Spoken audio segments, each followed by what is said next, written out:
Well, there you have it. Welcome to the Bitcoin panel. I am so psyched to be here with some awesome people, and Carl's here too. What's up, Carl? Hey, how's it going? Good. Yeah, we literally just started. So Carl's here, Isabella's here, and AC. Welcome, everybody. Excellent.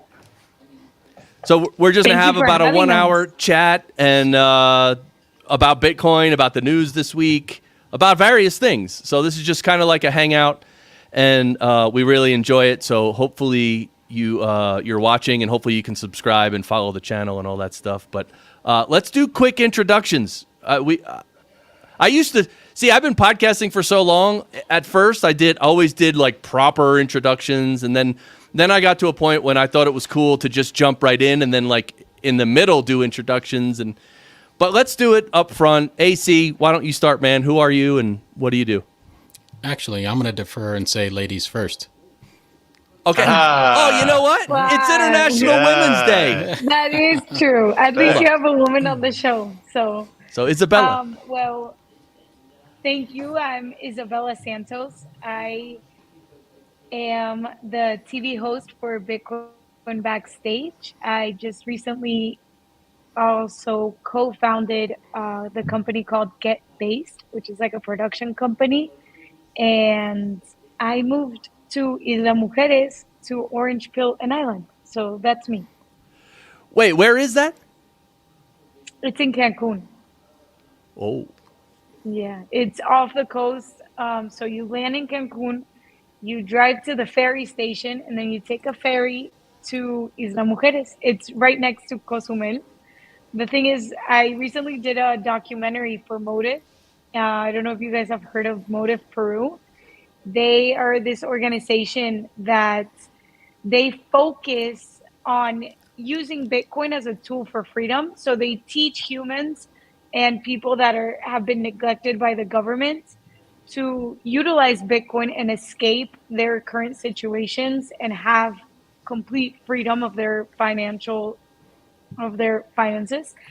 So after seeing them, I realized I need to do something better for the industry and help out other people in what a better way. So I decided to move to an island and start small and create a Bitcoin circular economy there. Oh, that's so good. We're going to have, hopefully the Bitcoin panel and Fractal Bitcoin gets so huge we can all come down to visit you and contribute to that local economy. That would be awesome. Yes, I'm going to need help because recently today I just got accepted for Mi Primer Bitcoin. So I'm going to be doing a node. So I'm super excited for that. They're going to give me the education packages so I can offer these classes to little kids.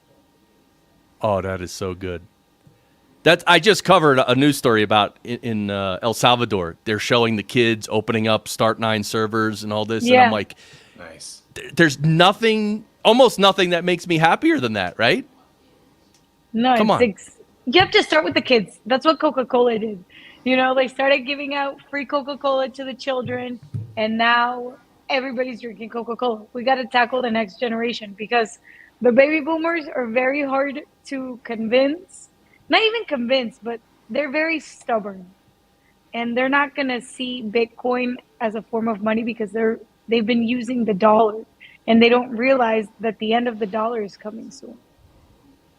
Yeah, that reminds me of a way that some spiritual masters describe spirituality and your potential is that we all start out almost like just a block of wood, and then over time we carve it and we become something. So you can make a chair out of a block of wood, right? But after you make a chair, that's pretty much it. You can't really make anything else. It's a chair, and that's it. So in this analogy, the kids are just a block of wood. They're not carved yet. They don't have all the programming, and so that's why the older generations they're not getting it. And it is what it is. But the kids and what they're doing to the kids on the negative side, we all see that, right? All the negative programming. Exactly, they're teaching them all this stuff that is so bad. The education system it's garbage now everywhere. So it's sad to see. So we gotta be the change that we want to see in the world. Awesome. Yes, I love it. All right, AC. How do I follow an intro like that? No, I'm just kidding. So I've been on the show a couple times. Chris, thanks for having me back. I really enjoy these sessions that we have on Friday afternoons. A little bit about me. I was in the military for a long time.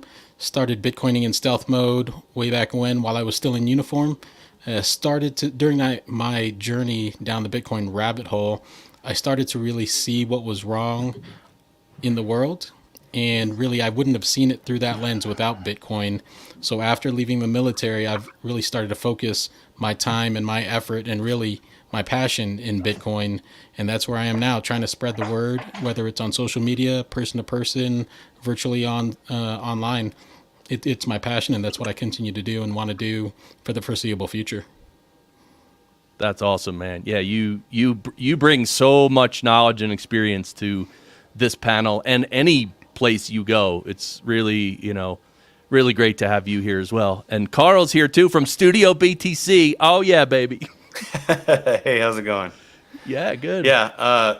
So a year and a half ago, I guess ish, I started helping Tatum with Between Two ASICs. So he does the frontman funny stuff, and I'm the guy that adds all the graphical spice on top of the episodes. There, all the text crawler jokes and that silly stuff there. And started working recently with Murph, who was formerly of Murdoch Media, under Bitcoin trading cards as their media arm called Studio BTC. So that's been really good too.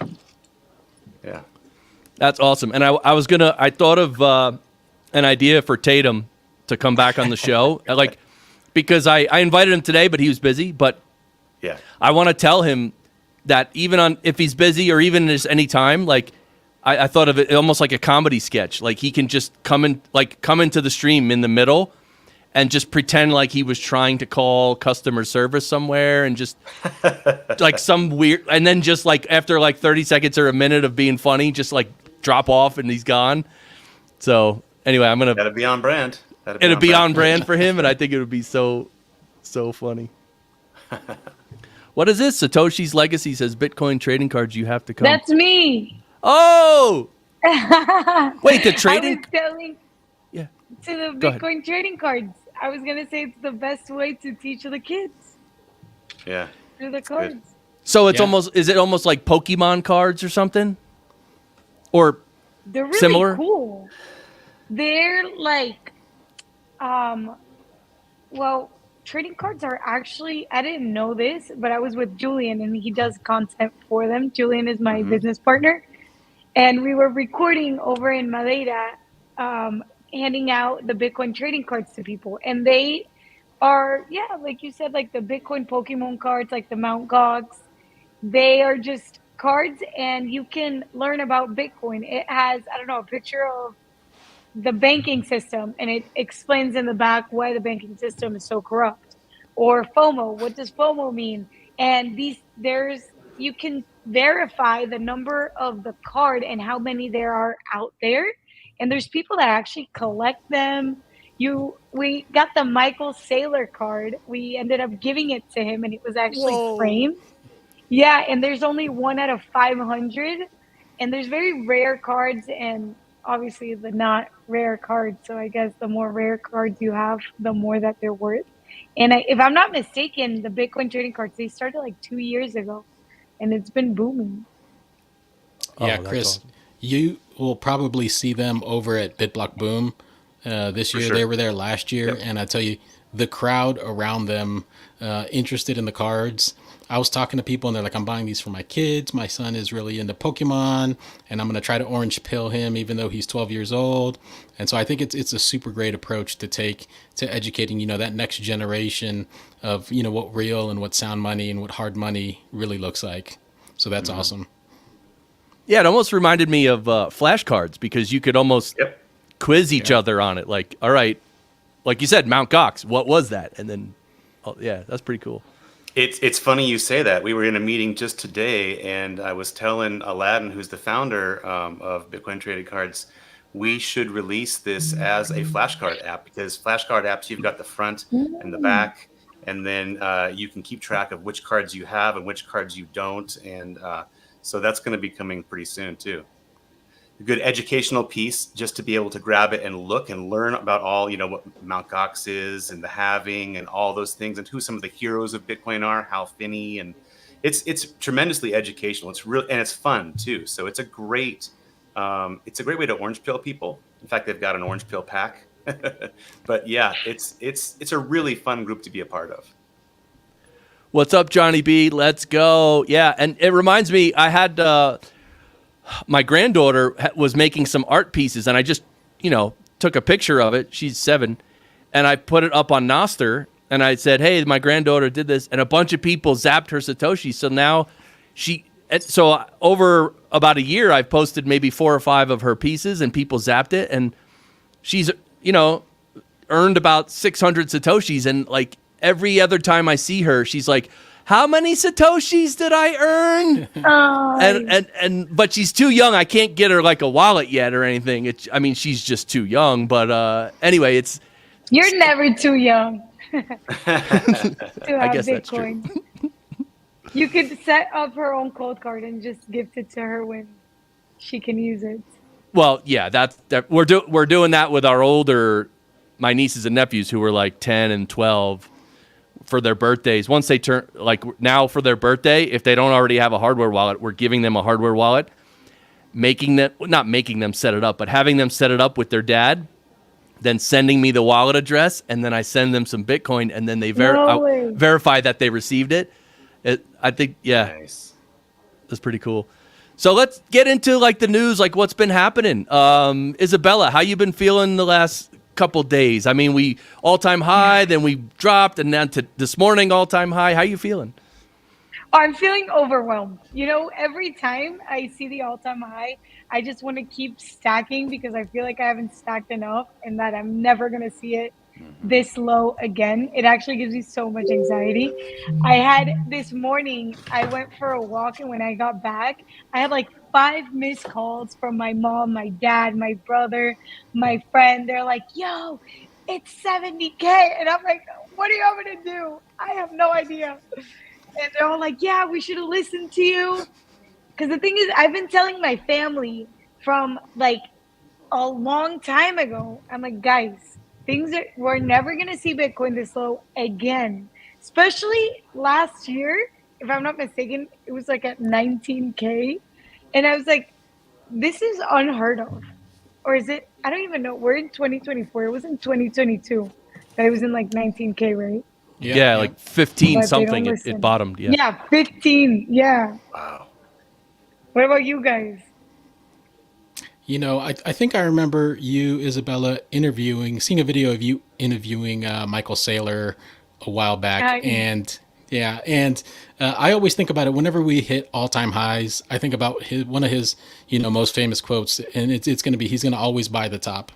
And I think about that every time we get close, because I'll buy the top thinking or personally knowing that we might not ever see those levels again. Even if I'm, doing small stacks or, DCAing in for that particular day, we may never see the 30K level again. And at one point during our history in Bitcoin, that was an all-time high. And so it's a lot of excitement. And I think, and we talked about this last week, I still think this time is going to be significantly different from what we've seen in the past. All-time high before the halving, never been seen before. So it's interesting.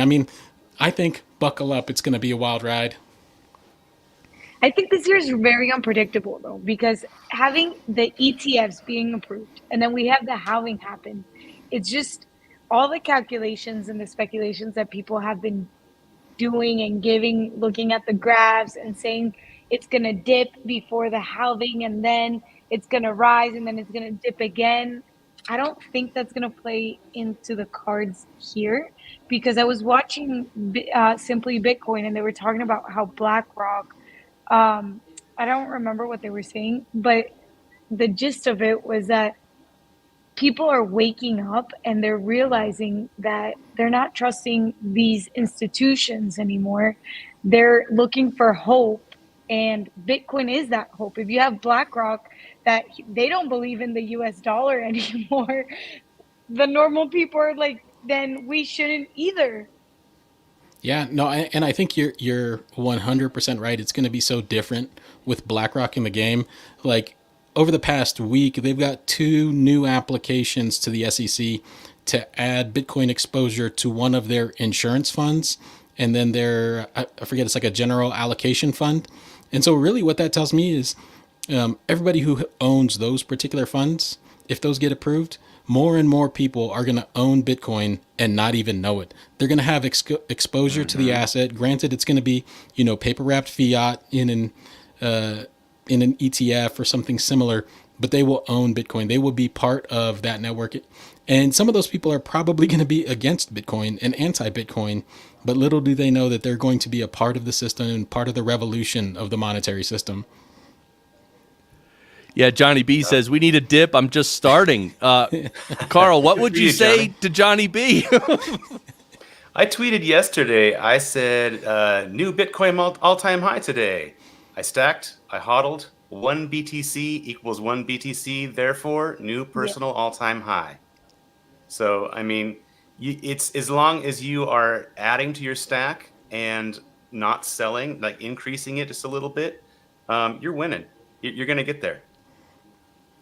It's a great point. It's all you got, just getting into the game and then doing what you can. That's all you can do. And over time, again, I always love this idea that we can't think in terms of months, or can't think in terms of days or even months. Even 1 year is like, okay, but think in terms of a decade or 2 or 3. If you're young, you got many decades coming. And like, so stacking today, it's going to compound so much. It's going to become something we can't even imagine. So don't feel bad, but keep learning and just do what you can, right?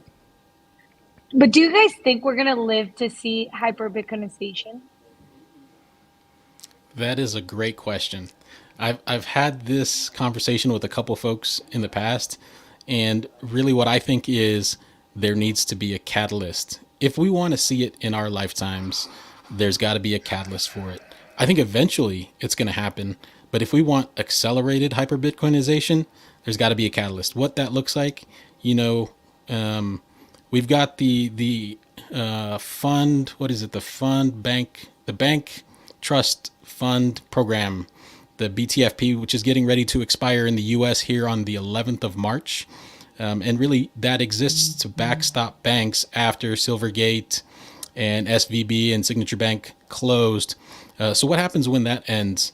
We've got the reverse repo that is dwindling. It was as high as 2.4 trillion, now down to right around 400 billion. Are these the catalysts that we think might accelerate hyper-Bitcoinization? I don't know, but it'll eventually happen. Maybe not in our lifetimes, unless there's a catalyst to make it happen faster. But I do think so. I think eventually we'll get to a point where people realize and they wake up from, this money printing machine and inflation, and they finally say enough is enough. And what is the most secure, permissionless, decentralized asset out there? I mean, the 4 of us know what that answer is, and that's Bitcoin. And so I think eventually, we will get there. When you say catalyst too, that sounds like hard times, and that makes me think of the hard times make strong men, quote. But hard times are going to make for strong money too. Exactly. Yeah, it's the whole fourth turning. Are we at a fourth turning right now? I think that we probably are. The mainstream media narrative likes to paint a different picture. And, there's manipulation on multiple fronts to make it seem like we are not at hard times. And maybe we're not there yet, but it certainly seems like we're trending in that direction. Yeah, I agree with UAC. There's gonna have to be a catalyst, and one of the if I had to bet what the catalyst is going to be, I would say it's the U.S. dollar inflating a lot. Maybe not hyperinflation, but the U.S. dollar getting so out of control that it starts affecting people's lives, and like they start having trouble affording food and stuff like that. And in that scenario, I think another thing that might happen, of course, I'm just, sort of daydreaming this, but it's possible. I think some people, when the U.S. dollar crashes and inflation goes nuts, the people who are holding Bitcoin, they're going to be able to like borrow against it or even spend a little Bitcoin, and their lives might be in a lot better shape than people who have zero Bitcoin. And then the people who have zero Bitcoin might look at these other people and say, wow, they're still doing fine. What are they doing? Like how? And then when they start to realize that, yeah, well, that's because they're accumulating Bitcoin and opting out of the fiat scam. Anyway, those are just some thoughts. What do you think about that, Isabella? Me? No, I'd just like to hear you guys' thoughts on it. Obviously, I do think for hyper-Bitcoinization to happen, there needs to be more education, and not in the theoretical way. I feel like sometimes we forget that Bitcoin is peer-to-peer electronic cash, and it takes out the middleman. So most of these people, right now, I feel like the wave of Bitcoiners, yes, they're so into the Bitcoin movement, but they also forget that its true purpose, and going to these places where you have these people and children that are being fucked over by the government, and not like how the US fucks over its people, but like Venezuela does or Cuba does. They need Bitcoin as a lifeline rather than, oh, it's something that I stumbled upon and I agree with what it believes in. So I think we're going to need to find a way to teach the masses about Bitcoin, how to use it in order for it to, for us to use it in our daily lives. Because yes, you can teach them about Satoshi, where did it come from, the beliefs. But at the end of the day, I think we have to look at the root, that it's like, yes, it's cash. And if we want for people to use it, we need to teach them how to use it and find and develop simpler ways to do it. Because I've been in places where the people don't know how to read or write. So when they're looking at the, they would use Bitcoin in layer 2 and they were using Lightning. They didn't know how to use Lightning because we had to teach them what buttons to press. So there's a huge population that they're illiterate. So we need to find a bridge. I think we're still in the developing phase. And I think, Chris, you said that we were still early, not to stress out because of the Bitcoin price. And you're right, we are still early. We need to patch the holes in our boat that could potentially, I'm not saying it's going to sink, but we need to make sure that the boat is perfect before we start sailing. And there needs to be more development. Yeah. Don't forget, we're right now we're less than 0.07 million per Bitcoin. 0.07. We're just below that. I love thinking about it in terms of million, right? Doesn't that make a huge perceptual difference? It's like, it does. But I think people freak out because I think like 80% of the Bitcoin have already been mined. But the thing is, it's growing more scarce as they mine it. I think just people have to put it to use. Well, I think need. They say need is the mother of invention, right? Isn't that the quote? But I agree with what you said, Isabella, that the need for Bitcoin is what's going to drive the use of it. And so that I think we should keep stressing the need, all the different use cases around the world in different countries where people can use it and actually benefit, right? And I know that's happening. I'm just saying. Yeah. So much opportunity and so much learning that has to happen. And Then, of course, the more you teach, then you come up against people's head trash, right? They have these silly, stupid, outdated beliefs and ideas. And it's like, how do they gotta clear the trash first and before they can receive something, divine. I can't. Carl, how are you maintaining a straight face? It's all day long. It's all day long. I love it. What's his name? Come here, buddy. You want to say hi? What's your name? Hi. Otto. This is Otto. Otto. Hi, Otto. Nice to meet you, Otto. Hey, Otto. You wave. Hi. The audio's in my earbuds, so he can't hear you. Okay. Oh. Yeah. He's 4? Oh yeah, he's 4. No. Yeah. You got a Wait, wallet you set up for him? Bitcoiner. Oh yeah. I do Bitcoin on the birthdays and Christmas and chores for the older kids too. Yep. Very nice. Well, I want to be part of your family. Yeah, I'm trying to convince my daughter that she needs to do a gap year before heading off to college. I said, what you really need to do, you've got a decent job at Home Depot. You should just stay here. Your food is board is paid for. Start the nest egg now. Get a nice stack of Bitcoin going, then do college. You've got plenty of time, but you'll never be able to stack this hard ever again. College. Mm-hmm. Yeah. That could be a new we'll slogan. See. I don't know if that's going to happen, but we'll see.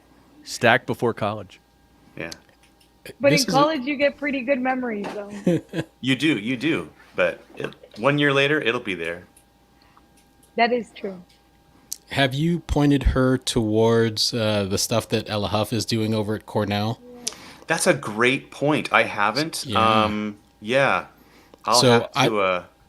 I love that ahead. she's open sourced it. And sorry to step on your toes. She's brilliant. Yeah, but it's all open source. I think it's every 2 weeks she posts the slides and the video from the meetup, so that anyone else can use the content for their own organizations or their own universities. Anyone I know who has kids of that age, and I don't know anyone that young really, but who has kids that age, I kind of try to point them and direct them like, hey, invest an hour of your time. See if this resonates with you. Because I think, and there are a lot of us Bitcoiners who think that it's eventually going to change the world. And so if you take that head start now and understanding the underlying technology, you'll be that far ahead of your peers. And if you convince her to do a gap year, that's when she can really do like the deep dive down the rabbit hole. I think it would be amazing. It could almost be like a gap year, but more like a Bitcoin year. Like take a year to learn Bitcoin even. Yeah, just work and study Bitcoin, and that's it. And stack. Oh, I love it. Wow. Yeah, well, I think that's the way. Go ahead. The thing that Ellah is doing over in Cornell is unreal. Like she managed to have Cornell do a master's in Bitcoin. So that's super cool. Yeah. Yeah, my son is in college now. He's a junior. Well, he'll be a junior. Yeah, and I asked him last year, so what do you want to do with the engineering degree? And he said, I want to do small scale energy production for rural communities. And I said, guess what? You're gonna need Bitcoin. You don't have a choice. Bitcoin is in your future. You need to study it now, because if this is where you're going, you're going to end up at Bitcoin. So he's not fully orange pilled yet. He's young. He's got lots of other things on his mind, but we had a really good conversation. Yeah. Yeah. I hate to sound like a broken record, but he should look at the research that Alex Gladstein has been doing with Stranded. Yep. I mean, because that is exactly what they're doing in Africa right now, is bringing energy sources to locations that don't necessarily need all that hydroelectric energy. And Bitcoin mining companies are sucking up all that energy as the villages and as the people start to adopt electricity for the first time, and then they can pivot away from it. I mean, it's a perfect fit, and it's right in his wheelhouse right now. So I know. Yeah. Yeah. Yeah, there's so many options to learn. Local meetups, people can go to local meetups and learn, but also big events. We have the upcoming Bit Block Boom in Dallas, which a bunch of us are going to. And Isabella, you were just at Bitcoin Atlantis, and Yes. someone posted on Nostr today that they attended Bitcoin Atlantis and they thought it was like a pivotal, not a pivotal moment, but like a transformative moment in the Bitcoin community, that particular event. So what was your experience there? How did you experience it? Well, it was like the first conference that I'd ever gone and not worked. So I was there like an attendee, and it was Auto. crazy. Like so I'm kind of impressed. I thought all the conferences were like this. I was like, wow, now I get it. And I bought my ticket to Big Block Boom. But honestly, it was just everything. The environment, the way that it weaved out the people that couldn't be there, because getting there wasn't easy. There were people from Australia that had to take 31-hour flights. Whoa. I got there through 4 forms of transportation, which was a ferry and 3 flights. The people from New Zealand, I was like, what? Everybody's coming together and just to talk about, the things that they love, which is Bitcoin. So you would see tons of Bitcoiners there trying to orange pill the whole island. Like, you would go on the taxis or the Bolts, because they don't use Uber, and they'd be like, yeah, we are starting to accept Bitcoin. And since it was so small, you would run into all the Bitcoiners.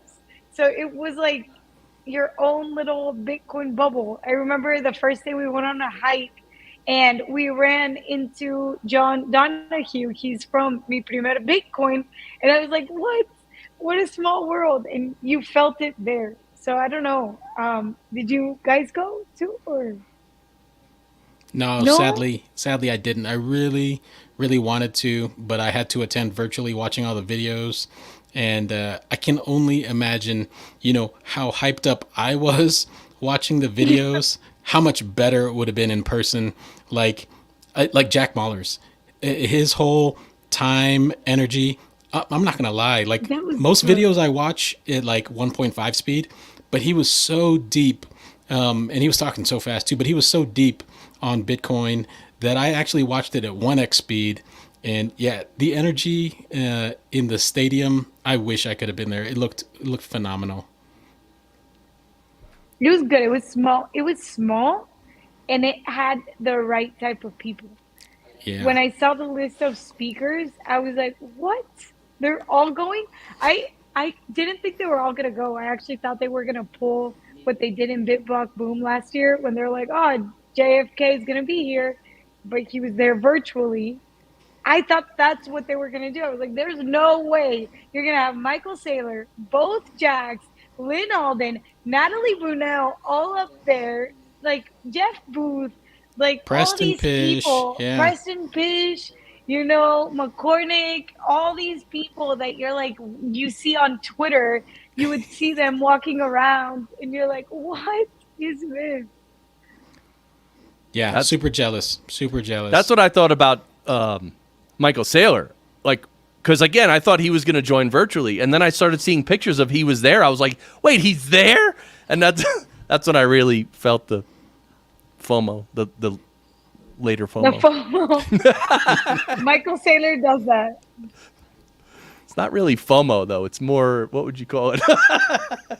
I would call it SOMO. Yeah, it's sad of missing out. That's how I felt. That's right. When I was watching all the YouTube videos. Nice. I'll call it DOMO, the devastation of missing out. It was just devastating. Yeah. So yeah, so what else is going on, Carl? What's going on in your world, in the Bitcoin world? You're very active on Twitter, by the way. I love it. Oh, thanks. Yeah. I was on. I was on Simply Bitcoin this morning, just listening. Not Simply. I'm sorry. Cafe Bitcoin, just listening, and then Oh, popped up for a sec to share a couple things. But that's where, like, I don't know, I love these conversations because they really make you think and like hone your thinking. So some of the tweets that I did this morning were purely from Cafe Bitcoin. Like somebody said something about sacrifice, and I was like, oh, there's a great pun there. So I tweeted, after you hodl Bitcoin for a while, you start to spell it sacrifice. Few. so sad. so things like that. Those come from conversations with people and stuff, you know. So Carl, I They're got a What's good your question for Twitter? you. C Schenken is my name, so I'm See? sure. Like, Wait, I had sorry. just here it is. Yeah, yeah. Well, I'm sorry. That's the other one that I did yesterday. You had posted that. No, but that's your Twitter handle on top, though. Oh yeah. That's my Twitter handle. Yeah, Yeah, yeah. See yeah. ya, Shankin. Yeah. So Carl, I was going to ask you, how hard or easy is it to get added to the stage on Twitter Spaces? Like, because I listen a lot. I've never actually tried, but now I'm just curious. What does that process look like? Do you? I don't know. I don't. I maybe have just a slight bit more access than some people, just because of the association with Tatum. So we go to conferences to do content mining, because the show is it's a comedy show, and it doesn't work like if you're going to try to interview somebody hilariously over a Zoom meeting. Like, it needs to be face to face. There needs to be live interaction. So what we do is we go to conferences, and then we try to record several episodes of Between Two Asics. Then we've got content in the can, and we go home and edit and release it. So I've had the fortune to meet a lot of those cool people, you know. So I don't know if maybe it's a little easier, but I don't think it's that hard. You just, hit the request button and wait, and if somebody pops you up there, say something, and if it's good, then people will follow you. And yeah, I don't have a ton of followers. I was like 700-800 or something. I haven't checked recently, but yeah, Yeah, no, it's that's awesome. a really good place to go though, because conversations like this, and I honestly I like Twitter Spaces more than I like podcasts anymore, because you hear live thinking about what's happening right now, and then especially if you want to jump on stage, just the mental exercise of being like, okay, if I'm going to say something, what would it be? That helps to refine your thinking too. Yeah. Yeah. No, I love it. Maybe one day I'll have the courage to jump up and hit There's the no request reason button. you shouldn't. If you're doing this is harder than that. There's no camera,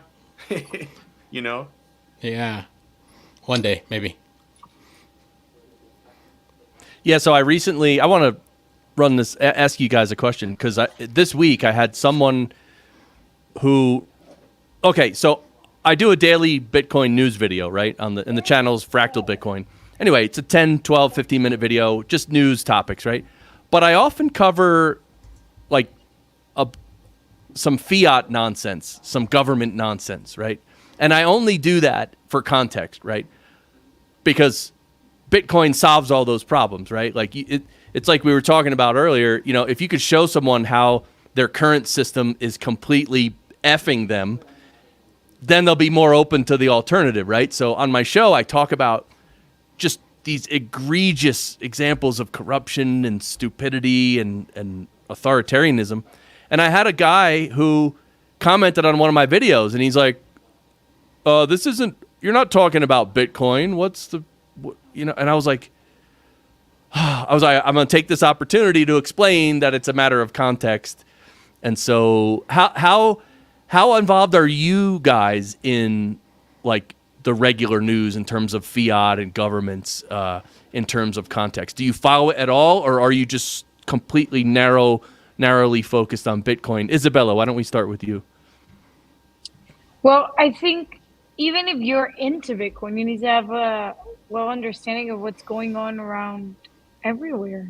I feel like there's a lot of, I call Bitcoin like the octopus. You have like different aspects of like the education, the actual monetary policies, and you have the government, and then the theories of it. And I think you need to know what's going on, especially now that the Wall Street bros have been entering Bitcoin, you need to understand why they're doing it, like what's their mentality. And if you haven't been following and you're just looking at the price of Bitcoin, then you're probably like, yo, what, how did it come up to 70K?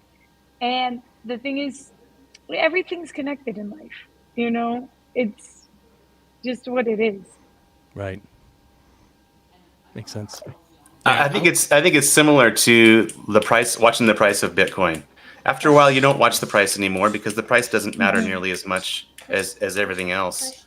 So the same thing with the news. Like, once you know that things are broken, like why keep watching? It just gets more broken over time, So True. AC? yeah, I would say that I pay attention to the news loosely, but I try to find alternative sources for news. A lot of the mainstream media, I think they all have a narrative and they all have an agenda. You know, they are incentivized to stay in the position that they're in. And I think it was Charlie Munger who said, "Show me the incentives and I'll tell you the outcome." And so, as far as news goes, I pay attention, but I also question a lot of what I see, or I try to look at it from, a different perspective or a different layer on, hey, why did, whatever politician make this decision? How are they incentivized? And so I look at it through that lens, and it's something that I learned through Bitcoin is what are the incentives? And so, yeah, I pay attention, but ultimately I see that there's always something else that they're trying to do or they're trying to accomplish. And, they were selected to be in that seat for a politician for the betterment of, the people. But a lot of times their incentives don't align and they're the betterment of themselves. And so it's frustrating. And I know we say this in the Bitcoin world all the time, but I really do truly personally believe that Bitcoin fixes that. It's going to take time, and it's going to probably take some level of conflict, whether that's, a kinetic conflict or a non-kinetic conflict. Yeah. Yeah, I totally agree. And I just really feel that, like, getting through to it's easier to get through to a normie, or should I say a non-Bitcoiner, or a not yet a Bitcoiner. It's easier to get through to them by showing them something literally evil and corrupt that their government did. And then, because then they look at that and go, whoa, really? I didn't know that. It kind of wakes them up. Whereas if I don't say anything about that and I just say, oh, Bitcoin's really great, you should look into it, they're like, yeah, I don't know. I'm busy with work, right? Pre-coiners, right? Yeah. That reminds me of Sailor's talk from Madeira. One of the quotes that I took down as a note was, he said, in Bitcoin, we don't have enemies. We just have people that don't know they should be our friends yet. Yeah. It was a great quote. That was a good talk, which is true. Yeah. Like, a lot of people in the industry, they view each other as enemies. Like a lot of the shitcoiners, they start talking bad about them, and they're like, oh, you're a shitcoiner. But at the end of the day, I think we need to step back. I'm not a shitcoiner at all. I'm just saying this from like a normal perspective. We need to zoom out and actually join forces, because if not, the government is gonna like tear us apart. That's the thing. I think we have to look at the bigger picture and like at the end goal. Like, yeah, I know it sucks that there are all these other copy and paste, not even copy and paste, but they're like trying to modify and, get rich of a crypto, which doesn't make sense. But at the end of the day, we need to realize that we're fighting for something bigger. We're fighting for freedom. And that's what Bitcoin stands. All the other shitcoins have Bitcoin, but not all the Bitcoiners have shitcoin. So I think we need to look at it at that lens and not view them as enemies, but try to like look at them as allies. You don't have to like your ally, but at the end of the day, we need to fight for the bigger purpose. Totally. Yeah. This is so meta. Like, this whole idea that a pre-coiner we shouldn't look at them they're just not yet a Bitcoiner. Same thing with the shitcoiners. We should look at them not with hate or anything, but just that, okay, they're learning and they're going through their own process. They're going to come around. And you could even say that. Coiners. Yeah. Yep. Yeah, Like, not shitcoiners, but like we didn't know about Bitcoin until, there was a point where we didn't know anything. That's why the saying comes, we're still early. It's 2024. It's been like, what, 14 years? No, 16 15. years. Yeah. 15? Well, about to be 16 since like the white paper came out. Yeah. And, not everybody comes to Bitcoin at a different stage in their life. So I think people need to be more empathetic with the people that don't know. Just teach them. Nobody's born knowing. Yeah, I don't like there's a lot of Bitcoin maximalists who are just rude to other people, and they justify their rudeness. They're like, I'm going to be as rude as I want to be. And it's like, okay, you can be as big of an a-hole as you want to be. You have every right to be an a-hole if you want. But, I mean, hopefully someday some maturity dawns on you and you realize you can still have your beliefs and you could still know the truth that you know and all that without stooping down and becoming very petty and emotional. I mean, you don't see Michael Saylor out there literally shredding other people, right? You don't. He doesn't do that. Why would he do that?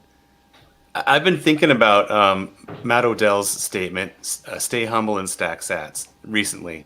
So the thing I've been thinking about is that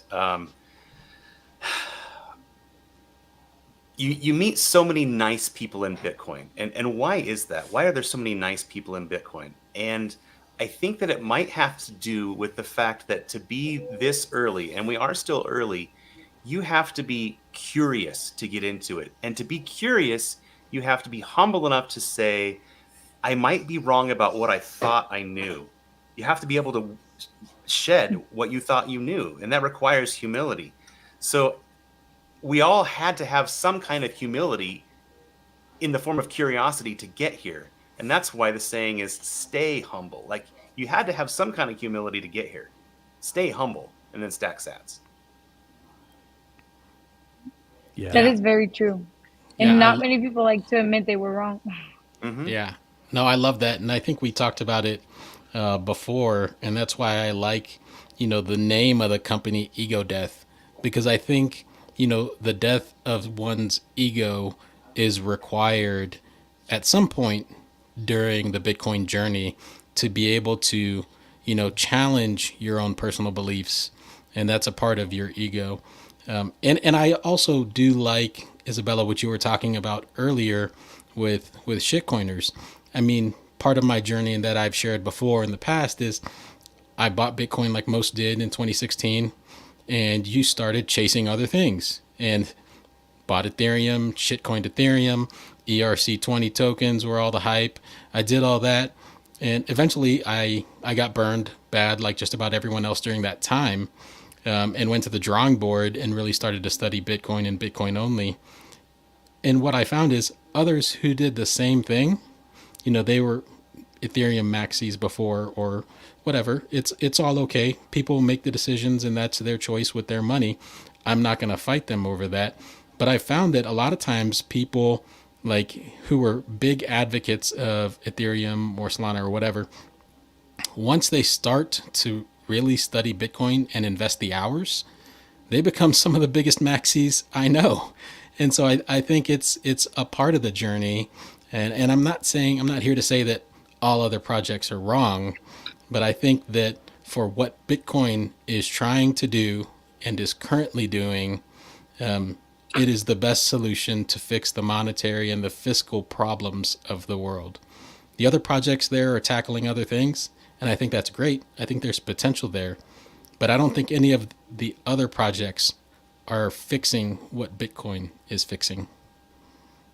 Exactly. And I think one of the key parts in somebody's orange pill journey is looking beyond the price of Bitcoin to the value of Bitcoin. And once you start to see the value of Bitcoin, then you don't care about the price as much, and you understand why it's so important and that the price will do what it's going to do over time. I had another tweet based on that conversation earlier this morning. I said, the price of Bitcoin is the asset denominated in your local currency. The value of Bitcoin is the freedom technology securing the network and the amazing social infrastructure being built on top of it. Measured in value, we hit a new all-time high every single day. I love it. I covered that on my show today. That's how much I like that tweet. Oh, thank you. Really good.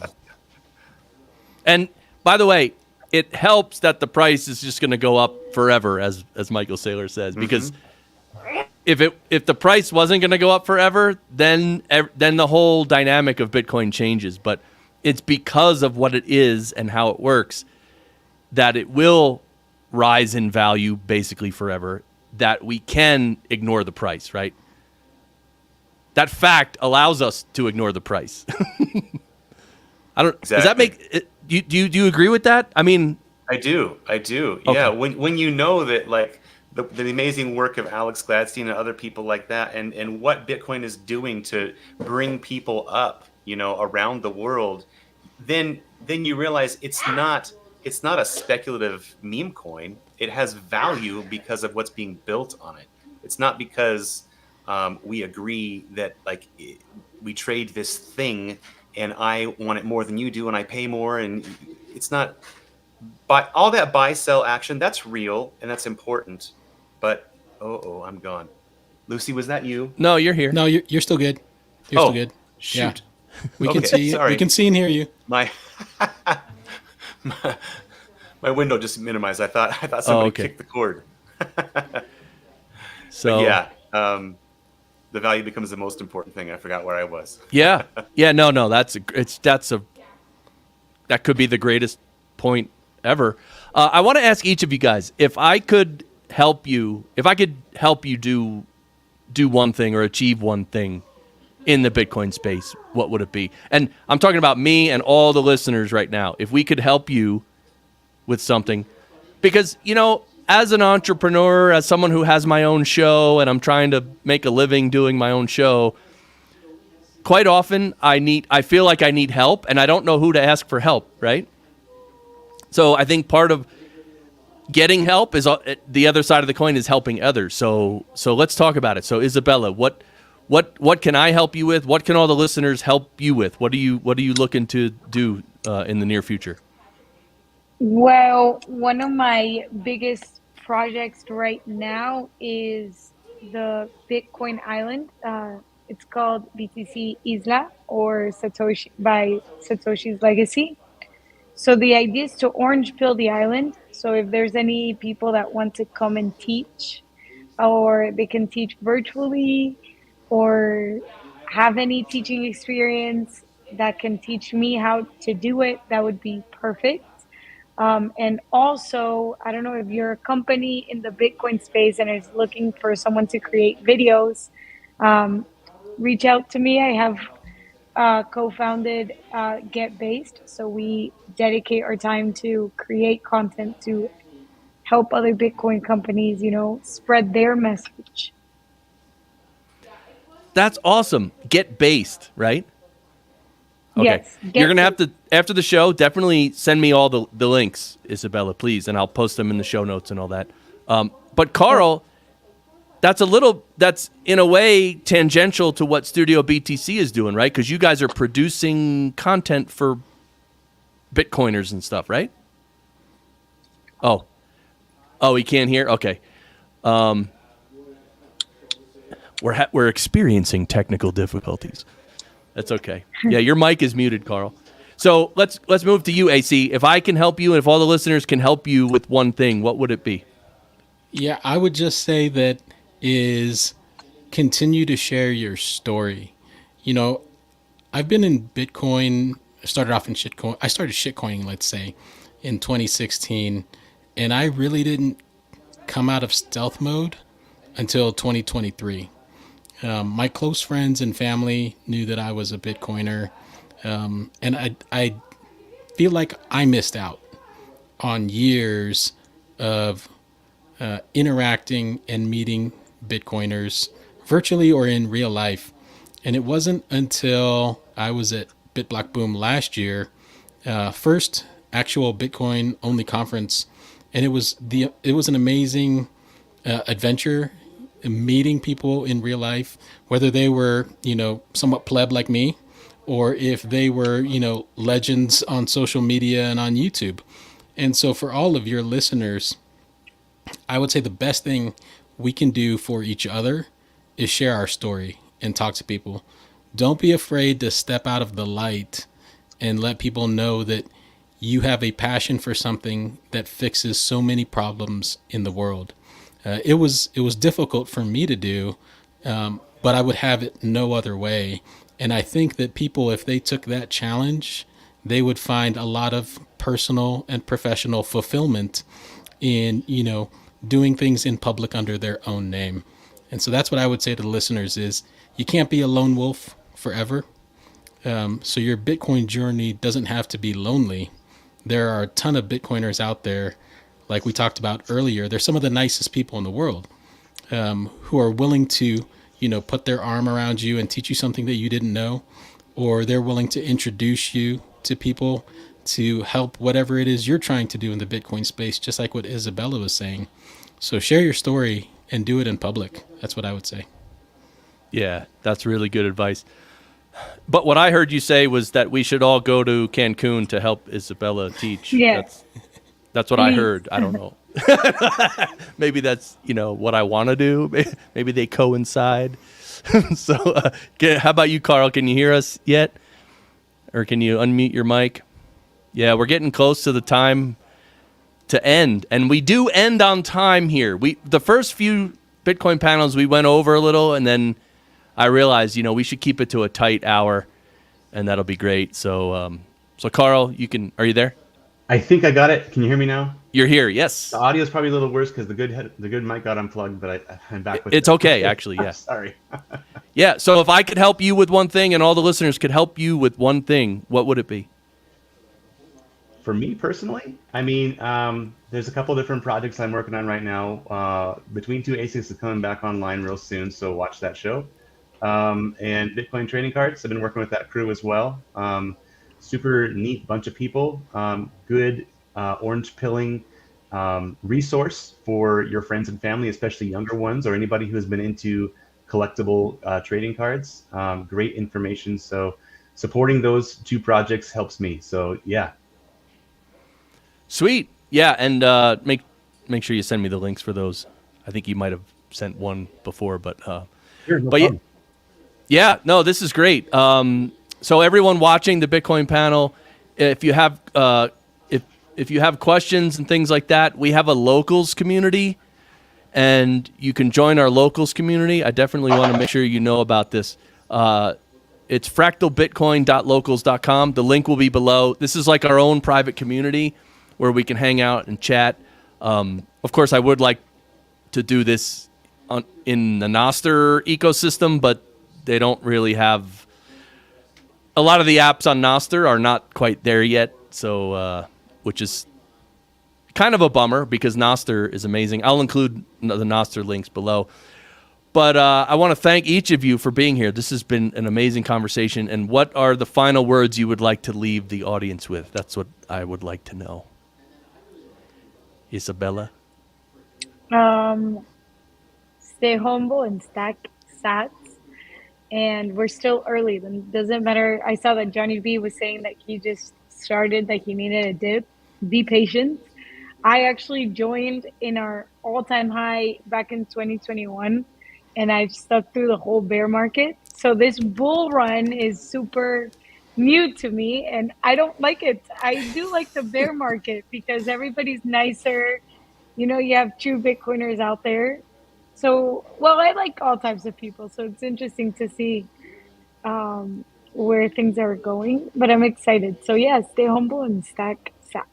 That's great. And Johnny B says, that's new to me, the term shitcoiner, but I get it. Y'all call yourselves that.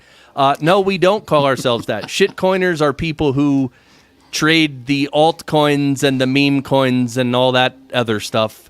Bitcoin maximalists only focus on Bitcoin and nothing else. So basically, there's Bitcoin and everything else is a shitcoin, right? Exactly. There's how- Bitcoin and everything else. All right. Carl, last words, final message. I think part of every Bitcoiner's journey is becoming bipolar about price movement. You're happy that your stack is getting bigger, and you're sad that it's harder to keep stacking. So yeah, I totally understand, Isabella. I feel both ways about the price every time I see it. I'm happy that it's appreciating, and I'm sad that I can't stack as hard as I used to. So it's just part of the journey. It's good. All right, AC, last words. Yeah, last words. Study Bitcoin and get off zero knowledge. I've said this before, but a lot of people they don't study the underlying asset, and they are the first ones to capitulate when the price goes down. We had a 10% dip earlier this week, and people were freaking out. If they studied Bitcoin, they would know that it's just part of the journey. So get off zero knowledge, study Bitcoin. Awesome. Well, thank you all. Thanks everybody for watching, and don't forget to subscribe to the channel and like the video and all that. And we'll see you next week. But don't forget, I do a daily news video every day on Fractal Bitcoin. So we'll see you then. All right. Bye, everybody.